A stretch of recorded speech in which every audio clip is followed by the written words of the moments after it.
আপনি কি জানেন পুলসিরাত সর্বপ্রথম কে পার হবে? পুলসিরাত যেটাকে জাহান্নামের উপর নির্মাণ করা হয়েছে। কিয়ামতের দিন হাসরের মাঠে যখন সকল মানুষকে একত্রিত করা হবে, সে সময় জাহান্নামের দুই প্রান্তে একটি সেতু স্থাপন করা হবে, যে সেতু চুলের চেয়েও চিকন হবে এবং তলোয়ারের ধারের চেয়েও তীক্ষ্ণ ধারালো হবে।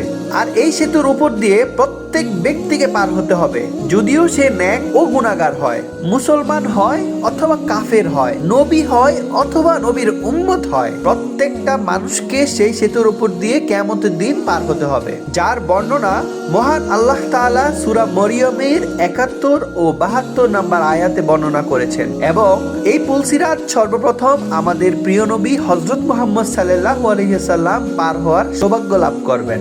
এরপর আমাদের প্রিয় নবীজির উম্মতেরা পুলসিরাত পার হবেন। সুবহানাল্লাহ। মহান আল্লাহ তাআলা আমাদের এই ভয়াবহ পুলসিরাত পার হওয়ার তৌফিক দান করুক। কেউ আমিন না লিখে যাবেন না।